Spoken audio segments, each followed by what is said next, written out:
You've reached a stage in life where all you truly crave is peace. A calm home, light-hearted conversations, meaningful silence. But somehow, someone always seems to disrupt that peace, with harsh words, constant demands, or the same old emotional drama. Maybe it's a family member who's never respected your boundaries, a friend who expects more than they give, or someone who keeps trying to trap you in a role that no longer fits. You try to maintain harmony, but you feel like your energy is being drained little by little, as if you're paying a high price for being too nice. So the question is, how much longer? How much longer will you allow the peace you've earned to be stolen? All in the name of relationships that don't respect you. Maybe it's time to learn that protecting your peace isn't selfish. It's a sign of maturity. In this video, we're going to talk about a delicate, but deeply necessary, topic: how to deal with toxic people in later life, and how to do it with respect, firmness, and without carrying guilt. You'll understand why certain relationships take such a toll on your emotional and physical health, how to spot patterns that drain your energy, and most importantly, how to set boundaries with wisdom. This isn't about cutting ties for no reason or creating conflict. It's about reclaiming your right to live lightly, even in relationships with family or friends that, over time, have become more of a burden than a support. The good news? It's never too late to change how you show up for yourself. And true transformation begins when you realize that it's possible to be kind to others, without being unfair to yourself. As the years go by, our bodies speak louder. Fatigue comes faster, sleep grows lighter, and emotions run deeper. It's as if life makes us more sensitive, and that sensitivity isn't weakness, it's accumulated wisdom. That's exactly why some relationships that were once tolerable begin to feel unbearable. In youth, we endure it, stay quiet, pretend we don't care. But in maturity, the soul can no longer tolerate pretending. The presence of negative, intrusive, or overly critical people leaves marks, not just in the heart but in the body too. Anxiety, unexplained aches, trouble sleeping, a constant sense of tension. All can be signs of relationships that quietly hurt us. It's hard to admit, but sometimes the most exhausting conflicts come from those we love most. Children, grandchildren, siblings, lifelong partners. Family ties that should feel like a safe haven can become places of demands, unresolved pain, and subtle judgment. There are also those old friends who no longer support. They weigh us down.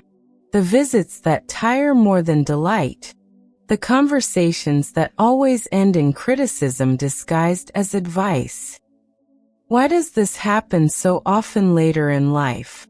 Because aging often changes our role in relationships. We may stop being the center of decisions.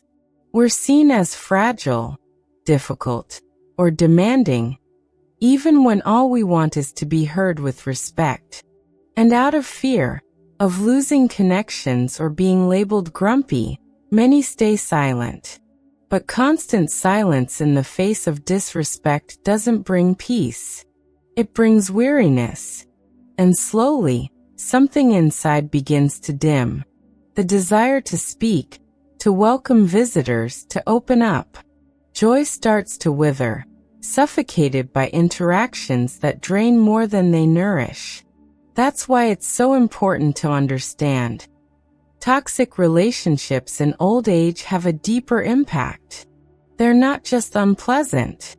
They're dangerous. And the first step to protecting yourself is to honestly recognize who's draining your peace, no matter how hard it is to see it in someone close to you. Not every difficult person is toxic. Sometimes what hurts is just a difference in temperament, a rough patch, or a one-time mistake. But there are people who, over time, show a consistent pattern of behavior that wears you down, wounds you, and erodes your self-esteem. In later life, these relationships become even more harmful because our time is precious and our peace non-negotiable. So how can you tell if someone is truly toxic? The first sign is simple. You feel worse after being with them. It doesn't matter if it's a family member, a childhood friend, or even someone you live with. After every conversation, visit, or phone call, you feel a heaviness in your chest, a strange irritation, guilt, or deep exhaustion.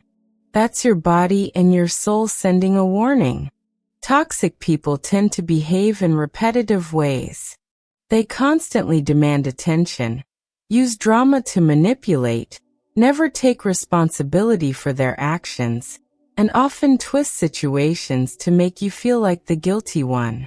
When you try to set boundaries or step away, they play the victim. They say you're cold, heartless, or forgetting who was always there for you. They're experts at turning your need for autonomy into an act of betrayal. In later life, it's common for these people to take advantage of emotional vulnerability. They say things like, "After everything I did for you," or "You're leaving me now at this age?" These ties are maintained not through love, but through guilt, and they're not always obvious. Sometimes their actions are subtle. They interrupt you when you speak, belittle your choices, laugh at your opinions, or compare you negatively to others. They make it seem like they're being honest or protective, but in reality, they're slowly chipping away at your confidence. A common example: adult children who ignore your boundaries, who barge into your home, criticize your lifestyle, and make decisions for you without asking. Or siblings who only call when they need something, never when you do. And those old friends who no longer respect who you've become, who still treat you like the person you were 30 years ago, ignoring your growth and current desires. Recognizing these patterns isn't easy. After all, we're talking about people we share deep bonds with, memories, even love. But acknowledging the damage doesn't mean you love them less. It means you're finally starting to love yourself more. And only when that awareness comes can we face the greatest challenge: dealing with the guilt that often comes with the decision to protect ourselves. From an early age, many of us were taught that giving in is a sign of kindness, that staying silent is maturity, that putting others' needs above our own is a virtue, and most of all, that when it comes to family, we simply endure, no matter what. This idea, repeated throughout life, becomes an emotional trap, one that makes us confuse patience with submission, empathy with self-abandonment. That's why, even when we recognize a toxic relationship, it's so hard to walk away or say no. Guilt shows up like a ghost. It whispers, "What if you're being unfair? What if the other person is suffering? What if no one else wants to be around you?" And so, we find ourselves back in the same cycle, enduring more than we should, getting a little sicker every day. This guilt wasn't born in you. It was taught. Layer by layer, it was planted in well-meaning advice, in catchphrases like "a mother is sacred," "siblings are forever," "true friends never leave." But over time, you realize the sacredness of a bond isn't in the title it holds, but in the respect it offers. Yes, it is possible to love someone and still recognize that being around them is harmful. It's possible to forgive but keep your distance. It's possible to wish someone well and still protect your own well-being. That's not selfishness. That's self-love. In later life, this dilemma becomes even more intense. Many older adults feel they must maintain certain ties at all costs, afraid of being alone. But what many discover, often too late, is that being surrounded by people who don't respect your boundaries is also a cruel kind of loneliness. You're accompanied, yet invisible. If you have a spiritual practice, you've likely heard that forgiveness is essential. And that's true. But forgiveness doesn't mean allowing the same harmful pattern to repeat. Spirituality doesn't ask you to erase yourself. On the contrary, it begins with caring for yourself. Jesus, Buddha, the great spiritual teachers, they all taught that love for others walks hand in hand with love for oneself. It's not the opposite. Reframing this guilt is like removing a heavy backpack you've carried for too long. And you can do it, gently, consciously, without needing to fight anyone. You just need to make peace with the idea that your peace matters, and that protecting it is also an act of generosity.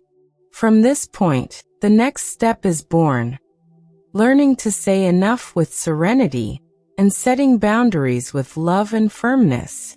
Once you've recognized who is hurting you and understood that there's no guilt in protecting yourself, the most challenging moment arrives. Taking action. That doesn't mean yelling, cutting ties abruptly, or retaliating. Setting boundaries is above all an act of clarity, a message that says, I exist, I matter, and that needs to be respected. The first step is simple, though not always easy. Speak honestly.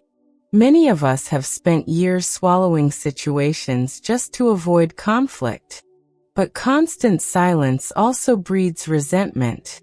And when a boundary isn't set in time, it eventually comes out as an outburst or a forced distance. That's why learning to say no calmly is essential. You don't need to be aggressive, just clear. Here are a few phrases that might help. I understand your opinion, but I'd rather do it this way. This conversation is making me uncomfortable. Can we change the subject? I don't feel good when you speak to me in that tone. I need some time to think. Let's talk again later. I appreciate your concern, but this is a decision I need to make for myself. The key is in your tone. The calmer you are, the more strength you communicate. And don't worry about the other person's reaction. That's out of your control. Many will try to flip the script. They'll accuse you of being cold, dramatic, or ungrateful. They'll test your boundary to see if you'll back down. That's when you must stand firm. Remember, the ones who complain the most about your boundaries are usually the ones who benefited from your lack of them. Another important point. Sometimes it's not enough to just set the boundary. You need to create some emotional distance as well. That might mean reducing the time you spend together, avoiding certain topics, or turning down invitations that drain you. It's not revenge. It's self-care. If the idea of distancing scares you, take it step by step. Try new ways of interacting. See how you feel. Healthy distance doesn't have to be permanent, but it can be necessary. At least until you're stronger and clearer about what you will and won't accept. Above all, don't blame yourself if someone pulls away after you start standing up for yourself. Real relationships survive boundaries.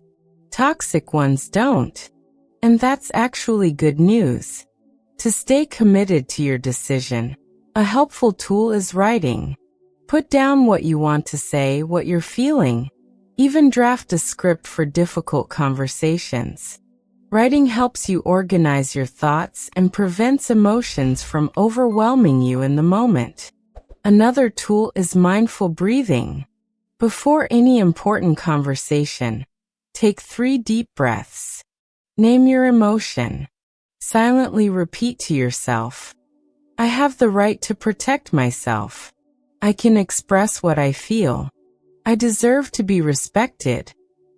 Remember, setting boundaries isn't about changing others. It's about being true to yourself. It's not against anyone. It's for your peace. And when you finally manage to do that, something profound begins to shift. Little by little, your energy returns. Your voice returns. The lightness, the calm, life returns. That's when true transformation begins. Something magical happens when you learn to protect yourself with love and strength. The peace that once seemed so far away slowly begins to settle inside you. At first, it's subtle. One day you notice you woke up feeling lighter. Another day, you handle a difficult conversation without being shaken. A silence that used to feel heavy now becomes restful. Your home feels warmer. Your heart calmer. You no longer feel the constant need to please. You learn to be present without erasing yourself, to listen without absorbing everything, to love without carrying the entire weight. You realize you can care for others without abandoning yourself, that you can be firm without being harsh, that you can create distance without wishing harm. And the most surprising part, when you change, your relationships begin to change too. Some people will drift away, and that doesn't hurt like it used to. Others will grow stronger, because now there's mutual respect. You start to attract people who understand your boundaries, who can hear a no, who value your company without demanding your entire self. This transformation doesn't come from brute force. It comes from a quiet decision to care for yourself. It doesn't need to be announced. It doesn't need justification. All it takes is choosing, day by day, to keep your peace as a priority. And if someone asks why you've changed, the answer is simple. Because I learned that I deserve to live lightly. That lesson is what separates survival from truly living. Many spend decades swallowing pain, staying in relationships out of fear, habit, or obligation. But it's never too late to begin again, in a different way. Never too late to trade constant effort for rest, conflict for clarity, guilt for dignity. Maturity is not the end. It's the perfect moment to set your soul in its rightful place. To quiet old noise. To let in what is good and close the door on what harms you.